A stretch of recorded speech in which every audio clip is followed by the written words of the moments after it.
Dear Crisis, we still remember each and every challenge you've thrown our way.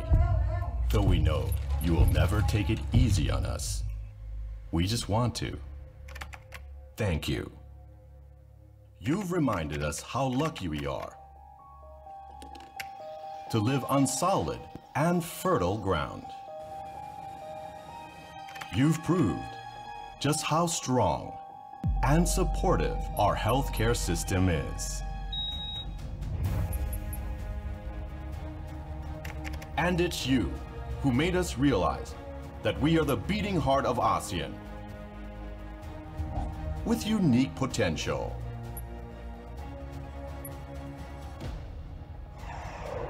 Our people are not only highly skilled, but willing to adapt and maximize advanced technologies.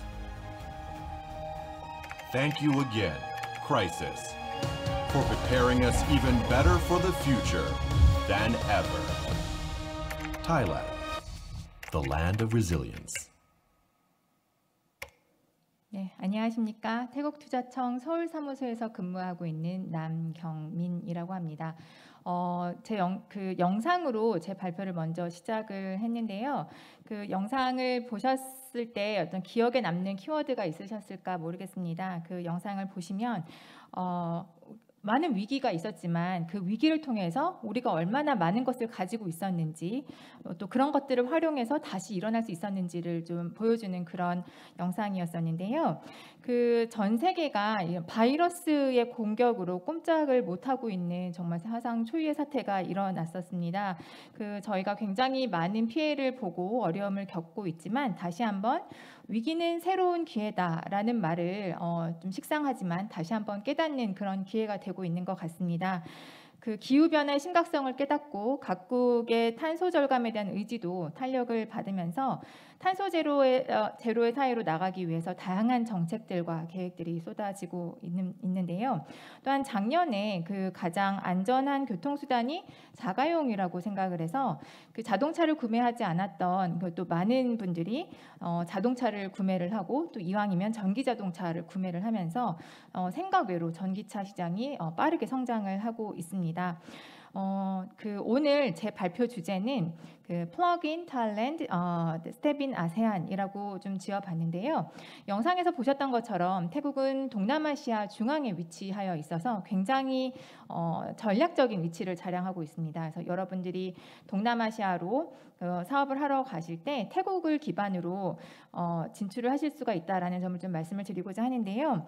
그 사드 사태가 일어났을 때 중국으로 치우쳐졌던 그 해외 투자를 이제 동남아시아로 좀 돌려볼 수 있는 그런 기회가 됐듯이 이번 많이 어려운 이런 그 사태에서도 여러분들이 그 코로나 이후의 비즈니스를 확대하기 위해서 다시 동남아를 바라보시고 또 이제 막 부흥하고 있는 전기차 시장에서 그 동남아 시장에 선점하실 수 있는 그런 기회가 되시면 좋겠습니다. 그래서 오늘 저와 함께 태국이 그 산업국이기도 하다라는 점을 좀 같이 알아보고자 합니다. 오늘 발표는 태국에 대한 전반적인 사항에 대해서 말씀을 드리려고 하고요. 태국 자동차 산업은 어떻게 발전해 왔고 현황은 어떤지, 태국 전기차를 육성하기 위한 정책에는 어떤 것들이 있는지, 그리고 마지막으로는 투자청에서는 어떤 지원을 하고 있는지에 대해서 알아보도록 하겠습니다. 먼저 태국의 경제 현황을 알아보도록 하겠습니다. 2019년도 태국의 GDP는 5,250억 달러로 연간 성장률은 2.4%를 보이고 있습니다. 이 수치는 캄보디아, 라오스, 미얀마, 베트남을 합한 것보다 높은 수치입니다. 그리고 태국은 태국 인구의 약 75%에 해당하는 5,200만 명의 중산층 소비자가 거주하는 국가이기도 한데요. 가계당 소비액으로는 아세안에서 두 번째로 높습니다. 태국의 주요 수출품으로는 자동차, 컴퓨터, 보석, 천연 고무 제품과 플라스틱 제품들이며 태국의 주요 수출국은 미국, 중국, 일본, 베트남, 말레이시아 등입니다. 우리나라는 태국의 10번째 교역국입니다. 네.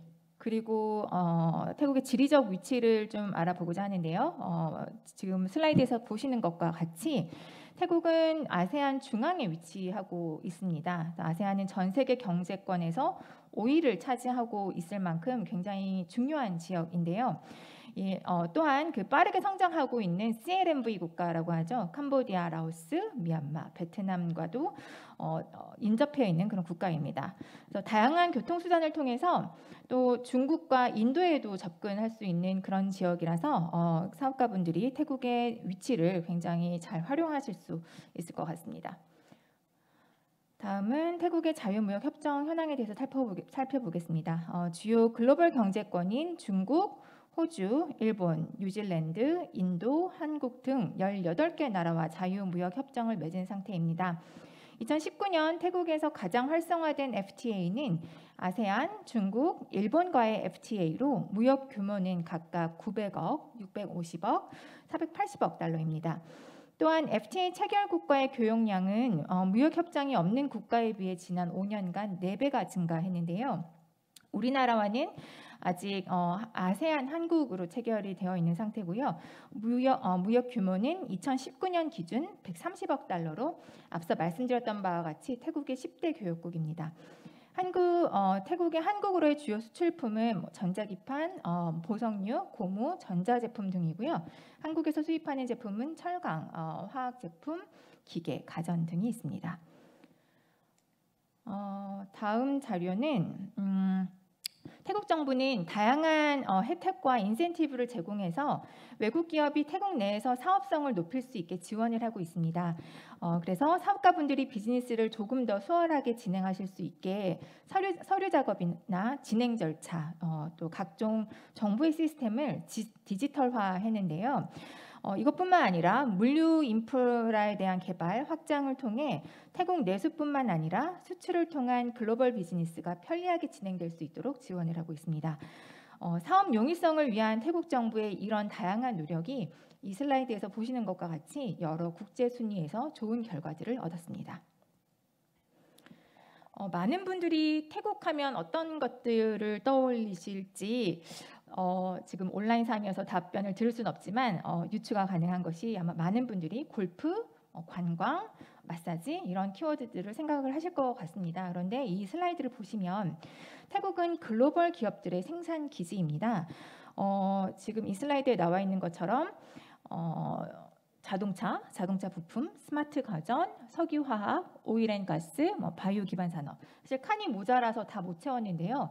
식품 산업도 굉장히 글로벌적인 위치를 차지하고 있죠. 이런 것과 같이 태국은 어느 한쪽에 치우치지 않고 산업 전반적으로 골고루 발달되어 있는 그런 국가인데요. 태국의 위치, 인프라 조건, 그리고 태국 정부의 정책, 인센티브 같은 조건들이 글로벌 기업들이 태국에서 편안하게 또 성공적으로 사업을 진행하실 수 있게 서포트를 하고 있습니다. 저희 투자청에서는 전기전자, 자동차, 석유화학, 농업, 그다음 식품 가공업 등의 그 업계 공급망을 강화할 수 있게 다양한 인센티브를 제공하고 있습니다. 그래서 그런 덕분에 많은 글로벌 기업들이 태국에서 강력한 공급망을 갖추게 되었고요. 그들의 어떻게 보면 두 번째 고향이라고도 할 수 있게 태국에서 탄탄하게 지금 자리를 잡고 사업을 영위하고 있습니다. 그러면 지금 글로벌 기업들의 생산 기지가 어디 있는지 오늘의 주제는 자동차니까요. 자동차와 관련해서 한번 보겠습니다. 태국 중부와 라영, 촌부리, 차청사우로 구성되어 있는 동부경제회랑을 포함한 동부 쪽에 집중적으로 이 업체들이 모여 있는데요. 특히 촌부리와 라영 지역 지금 하이라이트가 여기 보이시는 촌부리와 라영 지역이 이쪽입니다. 아마 여러분들이 파타야라는 유명한 관광지도 알고 계실 텐데요. 이쪽 지역에 위치를 하고 있고 또 우리나라 기업들의 대다수가 이 지역에 위치하고 있기 때문에 여러분들에게 태국 진출을 고려하고 계시는 분들이라면 좀 다소 친근한 그런 지역일 수도 있을 것 같습니다. 지금 이렇게 태국에도 자동차 클러스터가 잘 마련이 되어 있다는 것들을 모르고 계셨던 분들이 좀 많으셨을 것 같은데요. 오늘 이 시간을 통해서 태국의 자동차 산업에 대해서 조금 더 알아보겠습니다. 자, 그러면 본격적으로 태국 자동차 산업에 대해서 좀 알아볼까요?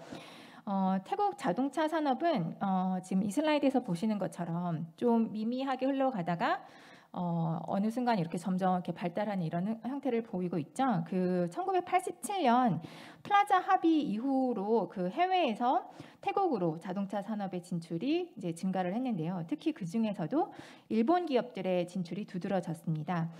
1997년, 2008년에는 그 태국 정부가 디젤을 동력으로 사용하는 상업용 차량인 1톤 트럭 생산을 권장을 했고요. 대규모 글로벌 제조업체가 태국의 픽업 생산 시설을 설립하도록 다양한 정부 정책을 펼침으로써 1톤 픽업 트럭은 태국에서 프로덕트 챔피언이 되었습니다. 픽업 트럭 생산 장려를 위한 가솔린 가격이나 관세 할인 등으로 인해서 1톤 픽업 트럭 생산이 태국 전체 자동차 생산량의 70%를 차지하게 되었죠. 그러다가 2009년부터는 승용차 생산 촉진을 하게 됩니다. 2009년 촉진 정책을 실시해서 2019년 승용차 생산은 2007년에 비해서 47%가 증가했고요. 현재 프로덕트 챔피언은 1톤 픽업 트럭이 아니라 승용차가 되었습니다. 승용차 생산을 권장하기 위한 방법으로 태국 정부는 에코카 프로젝트라는 걸 썼었는데요. 2009년부터 2015년까지 두 단계로 나뉘어서 진행을 한 바 있습니다. 그 에코카라는 거는 어떤 말의 약자일까요? 아마 처음 들어보시는 분들은 뭐 에코-프렌들리 이렇게 해서 뭔가 친환경적인 차량의 약자가 아닐까 이렇게도 생각을 하실 것 같은데요. 에코카라는 것은 이코노미컬 카의 준말로 그러니까 기름을 좀 덜 먹는 자동차, 좀 기준이 있습니다. 이게 단계에 따라 좀 다른데 100km당 5리터를 넘지 않아야 한다는 거, 또 2단계에서는 100km당 4.3리터를 넘지 않아야 한다. 이런 기준이 있었고요. 유럽경제위원회 안전성 기준을 충족하는 이런 조건들을 통해서 경제적인 자동차, 또한 이렇게 또 이제 연료를 많이 소비하지 않으니까 친환경적인 차량도 의미합니다. 그래서 이 두 가지를 다 포함하는 그런 개념이라고 생각하시면 될 것 같고요. 이 태국 정부가 이 에코카 생산을 촉진하면서 그 승용차 생산을 이끌어낸 바가 있고, 또 이 에코카라는 개념은 동남아시아에서 태국이 가장 먼저 사용했던 그런 단어이기도 합니다.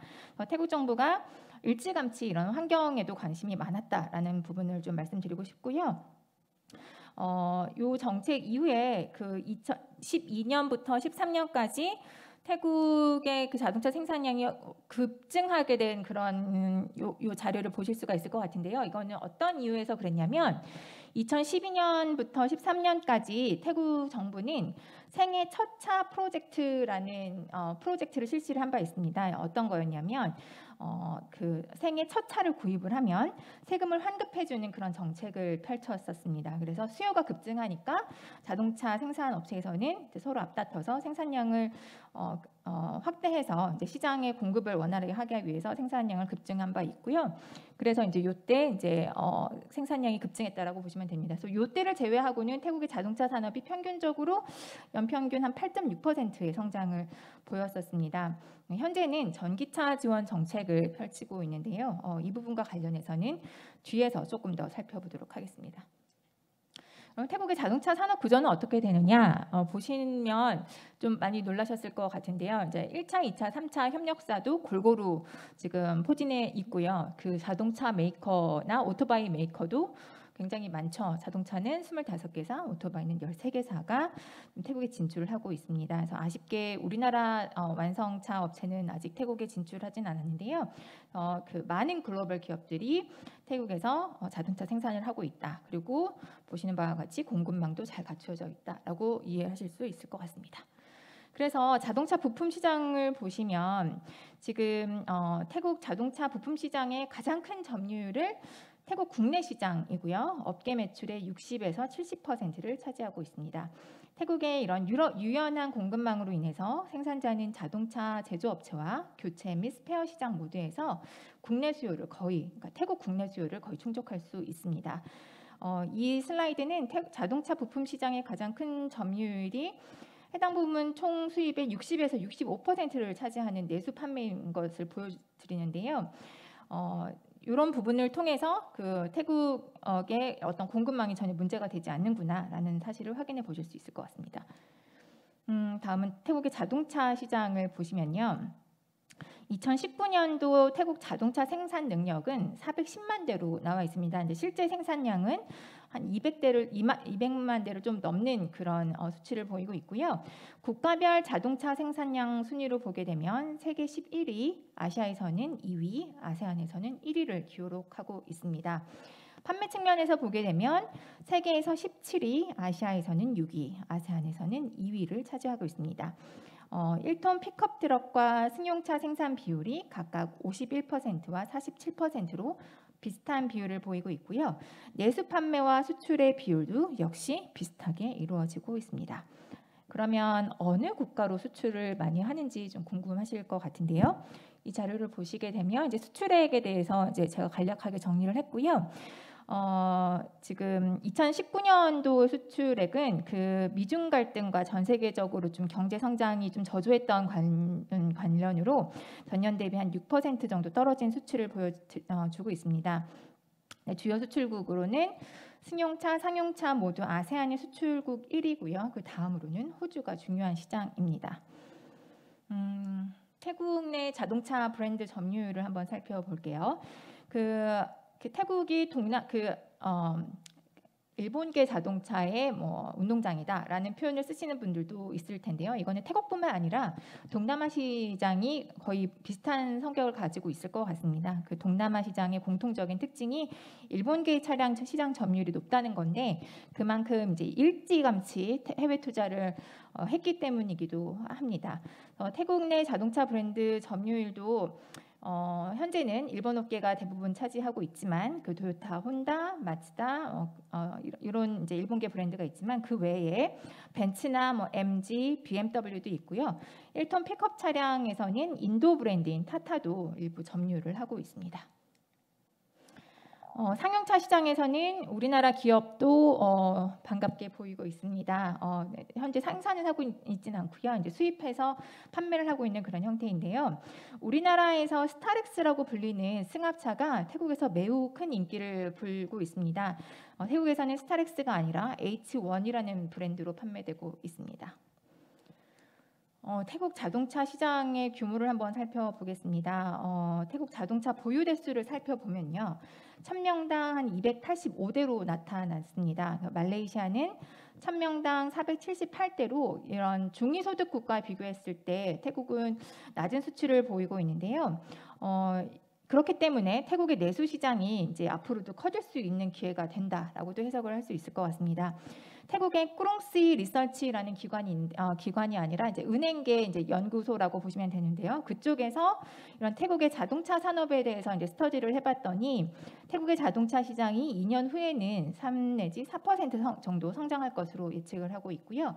2022년 내수 시장 규모가 64만 대에서 65만 대로 확대될 것이라고 예측을 했습니다. 근거는 어떤 게 있냐면 첫 번째, 아까 이제 조금 전에 제가 말씀드렸던 것처럼 2012년도 13년쯤에 이제 생애 첫 차 구입 프로젝트가 있었잖아요. 이제 그때 차량을 구입했던 소비자들이 차량을 교체할 주기가 돌아왔다는 것.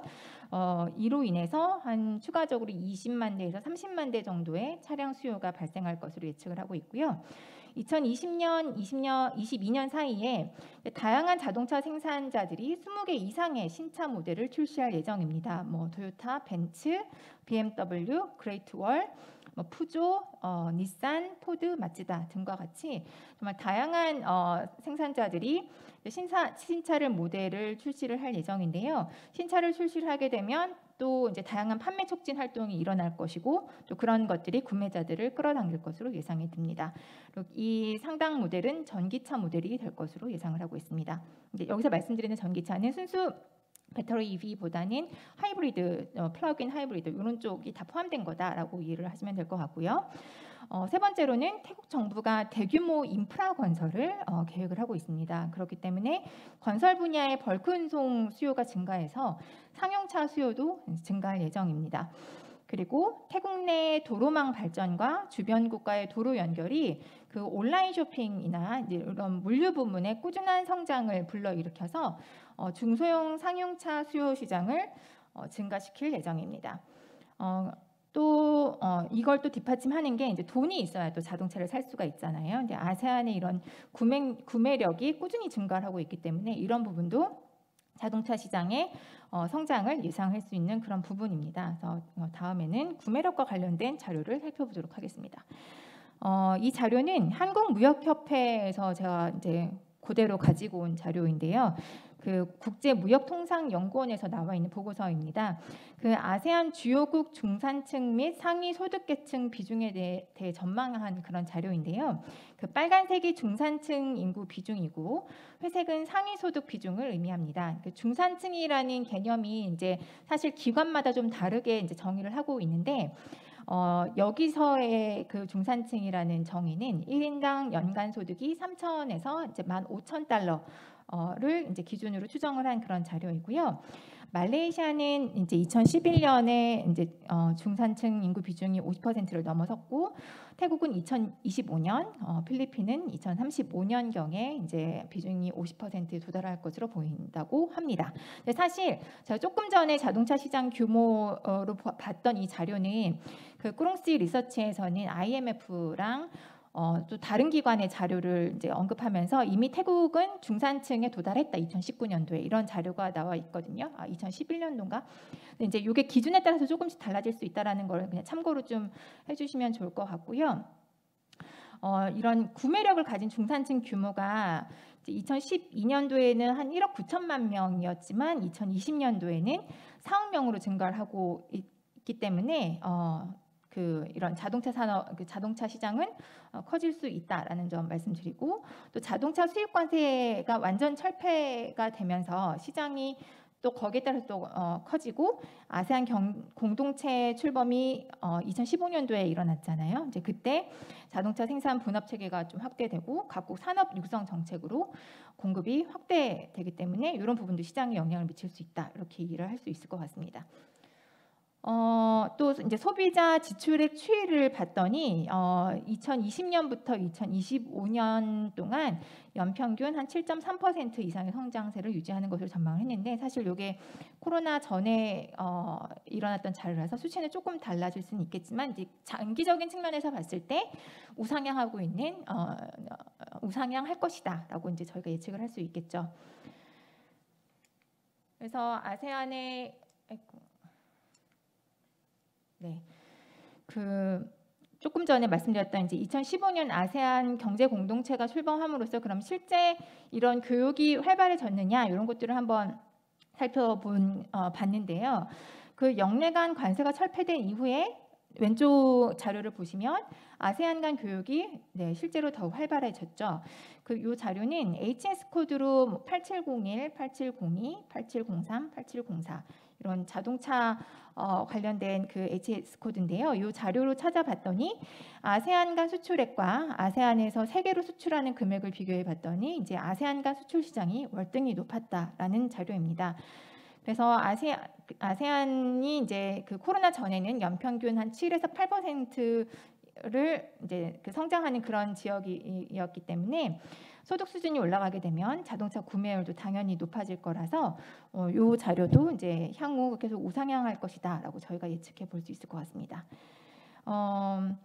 그리고 참고로 그 2019년 승용차 수출에 있어서 베트남은 태국의 그 자동차 수출에서 10%를 차지하고 있는 수출국 2위고요. 필리핀은 9%를 차지하고 있는 수출국 3위입니다. 상용차의 경우에는 2019년 1톤 픽업 트럭에 대한 아세안 지역으로의 수출이 14.4% 증가하여 총 수출의 19%를 차지했고요. 버스, 트럭, 밴 등에 대한 부분은 43.8%가 증가해서 수출액이 1억 1,900만 달러를 기록했습니다. 전반적으로 이제 자동차, 내연기관 자동차 쪽의 시장을 좀 알아봤고요. 그러면 전기 자동차와 관련해서는 태국은 어떤가, 이제 어떤 환경을 가지고 있는가에 대해서 좀 알아보도록 하겠습니다. 그 전기차 관련해서는 이제 전 세계적으로 그 저희가 작년에 예상치 못했던 사건을 겪으면서 또 이제 좀 속도가 붙었는데요. 그 전에 2015년도에 파리 기후 변화 협약을 통해서 기후 위기에 대해서 전 세계적으로 우리가 이제 탄소 배출량을 줄여야 되겠다라는 부분을 이제 동의를 했었는데 유럽이 가장 빠르고 적극적으로 움직임을 보이고 있죠. 그래서 2016년 내연기관 차량 판매 금지 법안에 의해서 2025년부터 내연기관 그 차량 판매가 금지되는 국가들이 있습니다. 그리고 2040년부터도 뭐 내연기관 차량을 완전히 금지한다. 이제 프랑스도 이렇게 선언을 했는데요. 그러면 이런 흐름에 그 태국은 어떻게 대응을 하고 있을까요? 태국 정부도 그 파리 기후 정상회담에서 기후 공약을 내세웠던 게 2030년까지 태국도 온실가스 배출량을 20에서 25% 감축하겠다라고 선언을 했습니다. 그럼 선언 이후에 어떤 정책을 펼쳤는지 한번 볼게요. 그래서 2015년도에 태국을 아세안의 전기차 생산 허브로 만들기 위해서 총 3단계에 걸친 전기차 계획을 세웠습니다. 그래서 이제 최종적으로 2036년까지 120만 대 전기차를 생산하고 내연기관 자동차를 줄이겠다라는 이제 목표를 내세웠는데요. 그 EV 로드맵 1, 2단계 이제 기반으로 다양한 정부기관, 그러니까 에너지부, 재무부, 과학기술부, 교통부 그리고 이제 저희 태국투자청에서 관련된 정책을 냈는데요. EV 산업에 대한 투자를 촉진하기 위해서 예를 들어 재무부는 전기차에 대한 소비세를 20에서 40%가 부과됐었는데 요거를 2%에서 8%로 낮추겠다라고 했고요. 산업부는 전기자동차 국가 표준을 제정하고 전기자동차 배터리 관리를 이제 담당을 하겠다라고 했고 저희 투자청에서는 전기차와 이제 이런 부품 충전소에 대해서 투자 촉진을 어떻게 할 것인가에 대해서 이제 발표를 했습니다. 아세안 동아시아 경제연구소에서 나온 보고서를 한번 봤습니다. 올해 5월에 나온 자료라서 가장 최신 자료이기도 했는데요. 아세안 전기차 시장이라는 보고서에 의하면 태국의 이런 정책이 다른 동남아 국가에 비해서 가장 디테일하다. 그래서 동남아 지역에 그 자동차 생산 허브로 자리를 굳건하게 지키기 위해서 태국 정부가 굉장히 구체적으로 계획을 짰구나라고 언급해 놓은 그런 부분이 있었습니다. 그래서 이런 부분 좀 참고해 주시면 좋을 것 같고요. 그래서 이제 좀 더 디테일하게 그 태국의 국가 그 전기차 위원회에서 6개 측면에서 전기차 정책을 2016년도에 또 내놓았는데요. 큰 골자를 보게 되면 첫 번째, 공급 활성화를 위한 지원 기준을 어떻게 마련할 것인가. 두 번째, 태국 내수시장 활성화를 위한 기준을 또 어떻게 할 것인가. 세 번째, 전기차 표준화 마련은 또 어떻게 할 것인가. 네 번째, 인프라 구축. 다섯 번째, 중고차랑 이제 중고 배터리 처리는 어떻게 하면 좋을까. 또 여섯 번째, 인력 개발이나 기타 기준으로 전기차 정책을 어떻게 해야 이제 태국 내수 시장을 활성화시키고 또 공급자들을 유치할 수 있을까. 이런 부분에 대해서 이제 정책을 낸 바 있습니다. 그래서 이제 궁극적으로는 2030년까지 그 태국의 그 총 자동차 생산량의 30%를 전기차로 하겠다라는 이제 큰 로드맵을 가지고 있는데요. 이제 구체적으로는 총 3가지 단기, 중기, 장기로 나눠서 2020년부터 2022년까지 정부기관, 공공버스, 전기 오토바이, 기타 개인용 차량을 6만에서 11만 대 생산을 하고자 하고요. 2011년부터 2025년까지는 에코 전기차 10만 대에서 25만 대, 스마트 시티 버스는 130만 대를 생산하고자 합니다. 그리고 이제 2030년까지 그 제로 에미션과 미래 모빌리티를 실현하기 위해서 에코 전기차를 한 75만 대, 즉 총 자동차 생산량의 30%를 전기차로 생산하겠다라고 발표한 바 있습니다. 그 이제 탄소 절감과 관련해서 전기차 시대가 곧 올 거라고 이제 예상들은 하고 있었지만 그 저희가 이제 작년에 그런 그 코로나 바이러스로 인해서 그리고 또 바이든 대통령의 그 친환경적인 정책이 이제 막 쏟아지기 시작하면서 굉장히 러쉬가 된 것 같은데요. 그 지난해 탄소 저감과 관련해서 전기차 시장이 큰 모멘텀을 갖게 되었습니다. 그래서 2020년 그 배터리 EV랑 플러그인 하이브리드 EV 같은 경우에는 2019년 226만 대에서 325만 대가 팔려서 전년 대비 43% 증가를 했죠. 글로벌 전기차 방향도 이제 일본을 제외하고는 전기차 시장이 가장 빠르게 이제 성장을 하고 있습니다. 이제 글로벌리 한 43% 정도로 2030년까지 성장할 것으로 예측이 되고 있는데요. 그렇다면 현재 태국의 전기차는 어떤 현황을 가지고 있느냐? 그 전기차는 아직 이제 선진국 아무래도 가격이 나가다 보니까 선진국 위주로 이렇게 나가고는 있지만 이 동남아시아에서 태국의 전기차 위상도 동남아시아 내에서는 좀 자랑할 만합니다. 보시는 것처럼 태국 내 전기차는 2020년 신규 자동차 등록 대수가 약 한 270만 대. 그 중에서도 신규 전기차 등록 대수가 하이브리드 EV, 플러그인 하이브리드 EV, 그다음 배터리 EV 모두 합쳐서 한 3만 5천 대 정도 됩니다.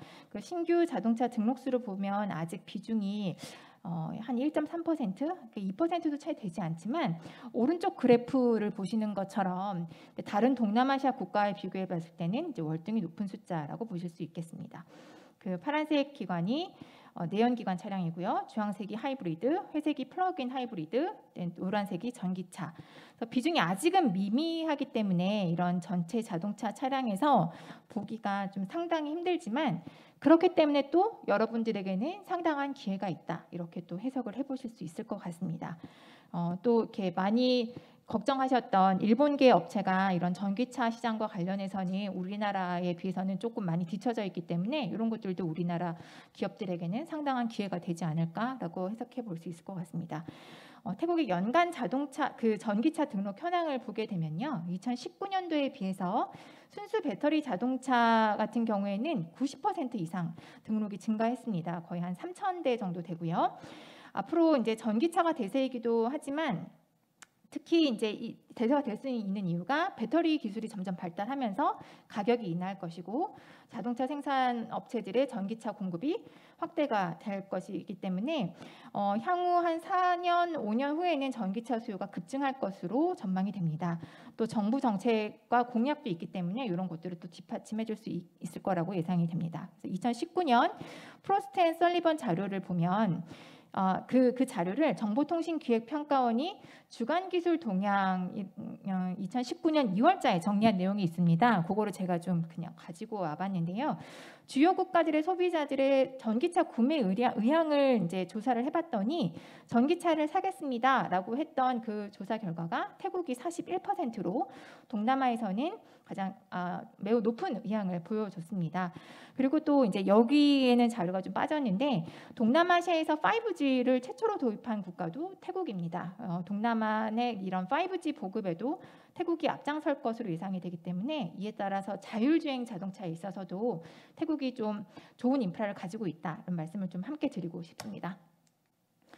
총 누적 현황을 보게 되면요, 총 그 모든 이제 EV를 포함한 숫자가 한 19만 대를 좀 넘는 상황이고요. 이게 지금 하이브리드랑 플러그인 하이브리드가 2020년 그러니까 전년 대비 한 21% 정도 성장을 했고 배터리 EV는 거의 한 100% 정도 성장을 한 상태입니다. 5,685대 중에 오토바이가 이제 55%고요. 이제 승용차는 한 38.7%를 차지했습니다. 태국 내 이제 그 승용차는 어떤 게 있을까 이제 또 궁금하실 텐데요. 태국에서 판매 중인 전기차 브랜드는 한 15개 이상입니다. 가격은 66만 바트에서 한 700만 바트로 이제 거래가 되고 있고요. 우리나라 돈으로는 한 2,300만 원부터 2억 5천만 원까지 이제 분포되어 있다라고 이해하시면 될 것 같습니다. 그 닛산의 킥스 파워라는 모델은 태국에서 세계 최초로 출시가 되었고요. 그 MG의 ZX 모델 같은 경우에는 아세안 중국 FTA에 따라서 수입 관세가 면제돼서 비교적 저렴한 가격인 약 한 119만 바트, 우리나라 돈으로 4,100만 원 정도에 판매가 되고 있습니다. 우리나라의 현대 코나와 이제 기아의 올 뉴 소울이라는 브랜드도 지금 판매가 되고 있는데요.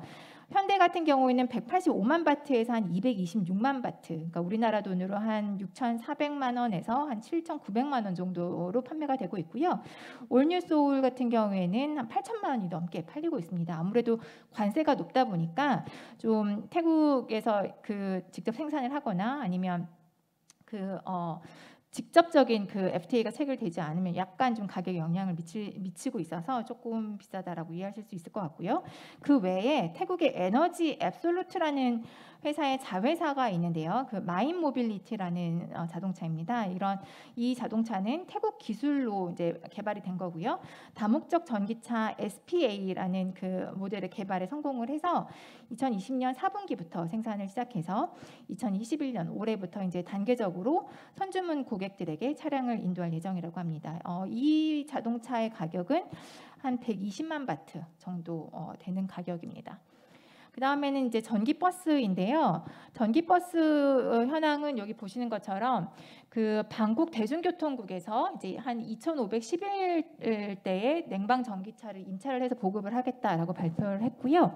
그 PTT라고 하는 태국의 굉장히 큰 석유화 기업입니다. 뭐 포춘지에도 소개가 될 만큼 굉장히 유명한 기업인데요. 여기서는 그 직원들을 위한 셔틀버스를 전기버스로 운영을 하고 있고요. 전기 오토바이 같은 경우에도 동남아에는 이제 워낙 가격이 나가다 보니까 승용차보다는 오토바이가 활발하게 이용이 되고 있는데 요 전기 오토바이와 관련해서 HP 혼다 같은 경우에는 10개의 배터리 교환 스테이션과 함께 한 50대 혼다 PCX 전기 오토바이를 제공할 예정입니다. 그리고 그 지금 그 수쿠밋 22라는 그 태국 거리가 있는데요. 그쪽에 이 관련된 인프라가 설치가 되어 있고요. 또 한 가지 또 좀 흥미로운 프로젝트가 태국에서 지금 또 일어나고 있는데 그게 윈노니라고 하는 프로젝트입니다. 이게 태국어인 건데요. 무슨 뜻이냐면 니가 이제 부채라는 뜻인데 부채가 없다. 라는 뜻이에요. 그러니까 태국 동남아를 가보셨으면 아마 많이들 보셨을 텐데 이제 도로에서 이 오토바이 택시라고도 표현을 하는데 이제 오토바이로 이제 그 대중교통을 이용하는 그런 시스템이라고 보시면 될 것 같습니다. 근데 이제 전기 오토바이도 가격이 좀 나가는데 요 이제 드라이버들 같은 경우에는 굉장히 서민들이기 때문에 이분들이 이제 고가의 자동차 그 전기 자동차를 구매할 수 없기 때문에 방짝이라고 하는 태국의 석유화 기업이 이런 그 모바일 앱을 이제 활용을 해서 이 오토바이를 렌트를 해주는 그런 플랫폼이라고 이해를 하시면 될 것 같습니다. 그래서 이 지금 라이더 같은 경우에는 150바트 정도, 그러니까 우리나라 돈으로 한 5,000원 정도만 내면 하루 동안 이 전기 오토바이를 임대를 해서 이제 비즈니스를 할 수 있는 그런 구조라고 보실 수 있을 것 같습니다. 그럼 인프라 같은 경우에는 어떤가? 지금 이게 태국 지도인데요. 보시는 것처럼 태국 전역에 이런 충전소가 마련이 되었고 또 마련이 될 예정입니다. 지금 초록색은 이미 설치가 되어 있는 부분이고요. 이제 파란색이 이제 조만간 들어올 예정지라고 보시면 되는데 현재 총 647개가 설치되어 있고요. 충전기는 한 약 2,000개 정도 마련이 되어 있습니다. 또 다른 인프라로는 지금 이것도 아세안 지역 최초라고 이제 눈에 크게 여러분들에게 자랑하려고 좀 적어봤는데요. 이게 아트릭이라는 Automotive and Tire Testing Research and Innovation Center의 약자입니다. 그 자동차와 타이어를 테스팅하고 연구하고 혁신하는 그런 센터인데요. 2018년 6월 1일에 오픈을 했고요. 차청사오라고 하는 아까 이제 처음 시작할 때 이제 그 촌부리 라영 차청사오 이렇게 보여드렸던 그 자료에 있던 그 지역인데요. 여기 이제 태국 산업 표준연구원에서 이런 자동차 산업 향상을 위한 인프라에 이제 관련 이렇게 투자를 한 거라고 이해를 하시면 될 것 같습니다. 그래서 이제 여러 자동차 제품을 테스트하고 인증하고 다양한 서비스들을 제공하기 위해서 이런 인프라 시설을 이제 지었고요. 이것도 아세안 최초로 운영을 하고 있습니다. 또한 이제 배터리 테스트도 같이 하고 있는데요. 이 서비스는 올해 5월에 오픈을 했습니다. 이 센터는 터브슈드 타일랜드와 협업을 했는데요. 그 터브슈드는 독일의 대표적인 인증기관이죠. 그래서 같이 협력을 해서 이런 아세안 최초로 자동차 배터리 테스트 센터를 설립했습니다. 그래서 이 센터를 통해서 전기자동차 산업의 기반을 마련하고자 하고요. 전기차랑 이제 배터리 산업의 지역 확장을 지원할 예정입니다. 또한 국제 안전 표준에 따라서 배터리 시험을 할 것이고요. 또 좋지 않은 불량 제품에서 소비자들의 안전을 보호할 수 있는 그런 역할을 할 것으로 예상을 하고 있습니다. 또한 이제 뭐 산업뿐만 아니라 학계 모든 전기차 분야에 있어서 인적 개발을 할 수 있는 그런 장소로도 활용이 되지 않을까 예상하고 있습니다. 자, 그 동남아시아에서 자동차 산업 환경이 지금 보신 것처럼 참 잘 마련이 되어 있다라고 생각을 하는데요. 우리나라 기업가 분들이 지금까지 많이 주저하셨던 이유가 태국에는 일본 기업들이 너무 많이 진출해 있어서 좀 많이 부담스럽다 이렇게 말씀하시는 분들이 좀 많으셨습니다. 그런데 지금 제가 얼마 전에 이제 우리나라 어떤 기업하고 이제 미팅을 한 적이 있는데요. 그 업체는 베트남 진출을 상당히 오래 계획을 하고 거의 작년에 이제 나갈 그럴 시점이었는데 갑자기 코로나가 터지고 이제 뉴스에도 나왔던 어떤 이슈가 있었죠. 이제 그 사건을 겪으시면서 베트남에 이제 투자하는 것에 대해서 다시 한번 생각을 해보시게 되는 그런 기회가 됐고요. 이제 많은 이제 어디가 좋을까 이제 대안을 생각을 하시다가 주변에 태국이 사업하기 좋은데 왜 검토를 해보지 않았냐라고 말씀하시는 분들을 아주 많이 만나셨다고 해요. 그래서 이제 뒤늦게 태국을 알아보시고 태국에 투자하기로 결정을 하셨습니다. 그래서 지금 코로나 상황인데도 굉장히 적극적으로 저희랑 교류를 하고 있고요. 태국 출장 계획도 이제 잡고 있는 그런 업체가 있는데요. 태국이 어떤 일본 기업의 플레이그라운드다라고 생각을 하시는 거는 이제 더 이상 안 하셨으면 좋겠고요. 지금 이 슬라이드도 그런 여러분들에게 어떤 자신감 또는 이제 태국을 또 한번 생각해 볼까라고 하는 어떤 그런 기회를 마련해 드릴 수 있는 그런 자료라고 생각합니다. 전기차는 기존의 내연 차량과는 굉장히 다른 구조이고 아주 산업 구조가 완전히 좀 다르기 때문에 앞으로 많은 변화가 있을 것으로 예상이 되는데요. 그래서 그랬는지 여러분들이 잘 알고 계시는 대만의 폭스콘에서 자동차랑 관련이 없는 그런 기업이잖아요. 태국의 PTT라는 아까 말씀드렸던 석유화학 기업과 손을 잡고 우리 태국에서 이제 EV 자동차를 생산하겠습니다라고 이제 5월달에 기사를 내서 공식화한 적이 있습니다. 그래서 기술력이 뛰어난 우리나라 기업에게도 많은 기회가 있을 거라고 생각이 듭니다. 그래서 어떤 분야이든 이제 막 개화되는 그런 산업에서는 선점하는 게 굉장히 중요하잖아요. 그래서 여러분들이 이런 태국에 이런 자동차 인프라를 활용을 해서 태국 시장에 빠르게 진출을 해서 인근 동남아 국가로 이제 승승장구하실 수 있기를 바랍니다. 그래서 저희 투자청에서는 여러분들의 비즈니스를 지원하기 위해서 다양한 인센티브로 도와드리고 있는데요. 지금부터는 태국 투자청의 역할에 대해서 짧게 알아보도록 하겠습니다. 저희는 크게 두 가지로 인센티브를 드리고 있습니다. 세제 인센티브와 비조세 인센티브 두 가지로 나뉘고 있는데요. 세제 인센티브는 이제 법인세 면제라던가 원자재 수입관세 면제, 기계 수입관세 면제 이런 세제 혜택을 또 드리고 있고요. 비과세 면제, 비조세 인센티브를 보게 되면 다른 국가와는 또 다른 장점이 있습니다. 100% 외국인 소유권을 허용하는 국가는 또 여러 군데 있겠지만 토지 소유권을 주는 국가는 동남아에서 그렇게 많지는 않을 겁니다. 그런데 태국은 저희 투자청에서 투자 촉진증을 받게 되시면 토지 소유권을 가지고 가실 수가 있고요.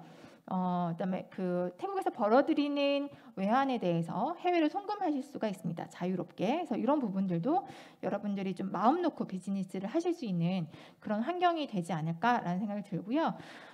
토지 소유권과 관련해서 또 다시 한번 말씀을 드리면 이것도 하나의 어셋 투자이기 때문에 땅값이 오르면 또 그만큼 기업의 자산이 늘어나는 그런 결과가 되잖아요. 그래서 앞서 봤던 촌부리 라영, 차청사우라는 게 이제 태국의 경제 특구가 그쪽에 들어오게 되면서 땅값이 굉장히 10배 이상 상승을 했다고 합니다. 그래서 우리나라 기업들이 그쪽에 진출을 또 많이 하고 계셔서 그런 부분에 굉장히 흡족해하고 계시다는 점도 함께 다시 한번 말씀을 드릴게요. 그래서 저희 투자청은 어떤 기준으로 인센티브를 드리냐? 첫 번째 기본 인센티브가 투자 활동에 따라서 이제 법인 소득세가 3년부터 8년까지 좀 차등이 됩니다. 투자 활동이라는 거는 저희가 이제 가이드북이라는 게 있고요. 거기에 어떤 업종에 대해서 태국에 진출하시는지에 따라서 이미 카테고리가 나눠져 있고 거기에 맞게 인센티브가 정해져 있습니다. 그래서 그런 것들을 참고하시면 태국에 진출하면 어느 정도의 세금을 아낄 수가 있겠구나라고 예상을 해보실 수가 있을 것 같고요. 또 기술에 따라서 요거는 이제 태국이 이제 부가가치를 높일 수 있는 산업에 대해서 혜택을 많이 드리기 때문에 기술이 이제 첨단 기술이다라고 하면 더 많은 법인세 면제를 가져가실 수가 있습니다. 그리고 추가적으로 또 인센티브를 드리는 게 있는데요. 메리트라고 적혀져 있죠. 이게 메리트가 이제 부가가치를 얼마나 더 많이 창출하느냐라고 이제 이해를 하시면 될 것 같습니다. 그래서 R&D를 많이 하시느냐 아니면 인력 개발을 위해서 어떤 펀딩을 조성하느냐, 뭐 기부를 하시느냐, 뭐 이런 거에 따라서 또 저희가 추가적인 혜택을 드리고 있고요. 투자 지역에 따라서도 어느 지역에 들어가는지에 따라서 저희가 또 좀 추가적인 혜택을 드리는 그런 프로그램이 있습니다. 굉장히 자세한 내용이기 때문에 여기에 관심이 있으신 분들은 연락을 주시면 언제든 상담을 해드리겠습니다. 자, 그러면 전기 자동차에 대한 투자 촉진은 어떻게 되느냐, 제일 관심이 있으실 텐데 전기차와 관련해서는 저희가 전기차 부품, 배터리 충전소 이렇게 세 가지 카테고리로 나눠서 그 인센티브를 드리고 있고요. 전기차 제조, 네, 이거 스킵을 했네요. 이렇게 세 가지 부분으로 저희가 인센티브를 드리고 있고요. 이거는 이제 구체적인 조건입니다. 그 전기차 제조를 하려고 하는데 투자청의 지원을 받을 수 있을까요? 라고 질문을 하신다고 한다면 좀 간단하게 투자금이 50바트 이상이냐 이하에 따라서 조금 다르고요. 어떤 차종인지 뭐 순수 배터리 EV냐 아니면 하이브리드냐 아니면 플러그인 하이브리드냐에 따라서 조금 또 다른 그런 인센티브가 있습니다. 이것도 굉장히 좀 자세한 부분이니까 일단 이런 개념이 있다라고 먼저 말씀을 좀 드릴게요. 그리고 전기차 부품하고 부속 부분에 있어서도 저희가 다양한 이제 부품에 대해서 이제 촉진을 하고 있는데 이런 부분도 저희가 조금 법인세 면제 기간이 조금 달라질 수가 있습니다. 그래서 이런 부분도 여기에 해당하시는 기업이다, 그리고 태국에 관심이 있다라고 하면 별도로 연락을 주시면 저희가 거기에 맞게 또 상담을 해드리도록 하겠습니다. 배터리 분야도 저희가 당연히 인센티브를 드리고요. 지금 여기 나와 있는 조건에 충족을 하신다라고 하면 투자청에서 다양한 혜택을 받고 투자를 하실 수가 있습니다. 네, 시간이 좀 많이 안 남은 것 같아서 빠르게 하겠습니다. 그 전기차 촉진 신청 현황을 볼게요. 지금 총 전기차와 관련해서는 800억 바트의 투자금이 유입이 됐고요. 28개 프로젝트로 이제 생산량은 한 57만 대 정도 생산할 수 있는 그런 투자 촉진서가 투자청에 신청이 되었습니다. 그래서 투자 촉진 법인이 한 28개가 됐고요. 승인이 21건, 그다음에 상업화되고 유통이 된 게 한 9건. 그 관련된 회사는 옆에 나와 있는 회사 로고를 보시면 참고해 보실 수 있을 것 같습니다. 투자청에서는 여러분들이 태국에서 사업을 하실 때 사업을 지속적으로 하실 수 있으셔야 되잖아요. 그래서 이제 빌드라고 하는 그 산업체 연계성 개발 부서가 있는데요. 비즈니스 매칭을 도와드리고 소싱 서비스도 도와드리고 있고요. 어떤 마켓플레이스 센터로서 여러분들의 그 비즈니스 네트워킹을 확대하실 수 있게끔 또 도와드리는 역할을 하고 있습니다. 또한 비자 같은 경우에도 이제 투자청의 촉진을 받고 또 첨단 기술과 어떤 태국의 한 단계 더 업그레이드 될 수 있는 그런 인력이 그런 부분과 관련된 분이라고 한다면 스마트 비자라고 해서 그 비자 그 기간을 최대 4년까지 드리는 그런 프로그램을 또 운영을 하고 있습니다. 그래서 태국에 입국하시는 것들이 편리하실 수 있게끔 지원을 해드리고 있고요. 스마트 비자가 아니라고 하더라도 일반적인 조건이랑은 별도로 투자청의 지원을 받은 기업에 대해서는 비자랑 워크퍼밋도 좀 원활하게 받아보실 수 있다는 점을 말씀을 드릴게요. 그래서 그 투자청에서 그 OSOS 센터라고 하는 투자 종합 지원 센터를 운영을 하고 있는데요. 그 저희 기관, 그러니까 투자라는 것들이 투자청만 관련된 게 아니라 뭐 회사 등록을 하시려면 또 관련된 부처로 가셔야 되고 세금을 내시려면 또 이제 관련된 부처로 가셔야 되잖아요. 이제 그런 부분들이 여러 군데를 발품을 팔기가 너무 힘드시다라는 점을 착안을 해서 이 OSOS 센터, 그러니까 원스톱 원스타트 서비스라는 거의 약자인데요. 이곳을 가시면 그냥 한 번에 가셔서 모든 업무를 처리하실 수 있게 그 지원을 해드리고 있습니다. 그래서 여러분들의 시간을 보다 효과적으로 사용하실 수 있게 지원을 하고 있습니다. 오늘 제가 이런저런 얘기를 좀 많이 드렸는데 그래도 좀 부족하신 점이 있으실 겁니다. 그래서 추가적인 자료가 필요하신다거나 궁금하신 사항이 있다고 하시면 저희 투자청 서울사무소라던가 아니면 저희 본청 방콕으로 문의를 하실 수 있습니다. 여기 연락처를 활용해 보시면 될 것 같고요. 그 오늘 이제 처음에 시작할 때 영상을 하나 보여드렸는데 이제 위기는 새로운 기회다라고 하잖아요. 다시 한번 강조를 드리고 싶습니다. 저희가 이 위기를 통해서 저희가 가지고 있는 현재의 상황을 다시 한번 되돌아보고 어떤 것들을 활용할 수 있을까, 어떤 기회가 있을까 이런 것들을 좀 생각해 볼 수 있는 그런 기회가 될 것 같은데요. 오늘 좀 장황하게 말씀드렸던 태국의 자동차 산업의 어떤 잘 마련되어 있는 인프라를 여러분들이 꼭 이용을 하시고 태국을 기점으로 아세안까지 비즈니스를 확장하실 수 있는 그런 기회가 되기를 정말 간절히 바랍니다. 네, 그럼 이상으로 제 발표를 마치겠습니다. 감사합니다.